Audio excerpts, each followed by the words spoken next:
Ahora, los trabajadores tienen su programa La Voz del Obrero, La Voz del Obrero, la voz de los que luchan. La imagen de lo que se puede conseguir mediante la lucha revolucionaria, la esperanza de un mundo mejor. Porque no confiamos en el imperialismo ni un tantito así, David Alterman trae a La Voz del Obrero la lucha de los pueblos por su liberación y el internacionalismo proletario. Hola, ¿qué tal? Aquí estamos, tratando de ver cómo encaramos el tema elegido. Voy a intentar arrancar desde la historia, pero como siempre relacionada a la actualidad. Hoy tenemos un tema complicado y complejo porque el sionismo, que muchos lo nombran, muchos lo señalan, en realidad son pocos quienes conocen su origen, qué representa, qué significa la ideología sionista.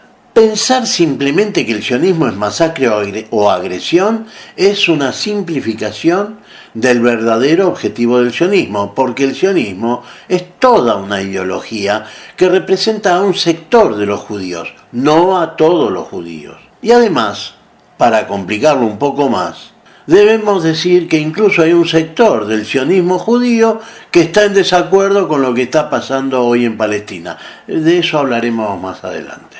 Se trata de una ideología cuyo inicio coincide con el apogeo del colonialismo europeo de territorios de Asia y África, que se planteó desde su origen el copamiento de un territorio para establecer en el mismo un Estado nacional judío.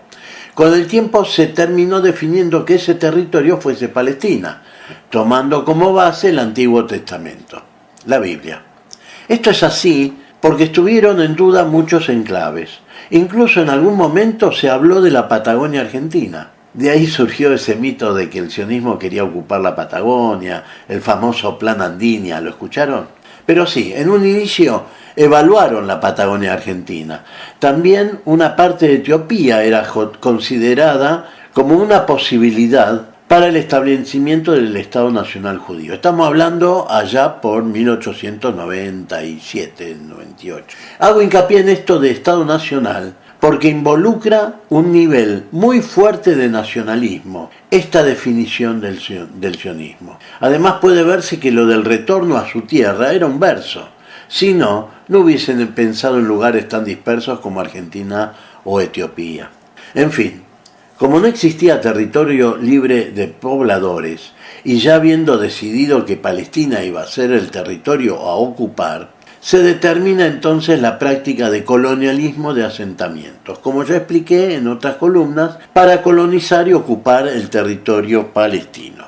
Pues bien, ocupar y desalojar al pueblo palestino y no retornar o volver a su tierra, como dicen los sionistas, poniendo en el centro de la discusión la Biblia, y no un texto histórico de comprobación científica, sino un texto religioso, cuya función es la práctica religiosa de una religión determinada, y no un tratado de historia.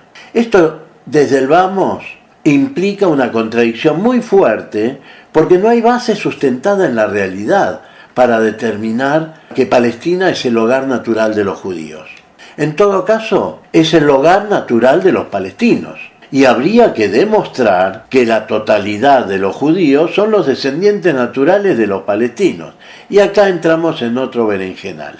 No está en absoluto comprobado científicamente que los judíos sean descendientes naturales y directos de aquellos pobladores que hace más de 2000 años emigraron de esas tierras. Es más, hay historiadores judíos y no judíos que demuestran históricamente que los judíos fueron proselitistas. ¿Qué significa esto? Que ellos lograron convencer a otros para que se conviertan al judaísmo.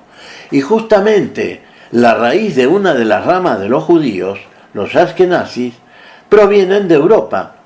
Para quienes no saben, los judíos pueden ser askenazí o sefaradí, depende de su origen. Los askenazis son justamente blancos o blancas, no tienen nada que ver con los rasgos de los nativos de Palestina.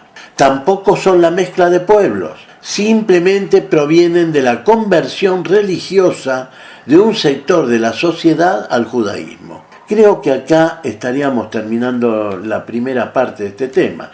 Esto nos deberá facilitar el análisis de lo que está sucediendo en Palestina, porque para eso debemos desbrozar el panorama. Debemos separar la paja del trigo, es decir, separar el sionismo del judaísmo.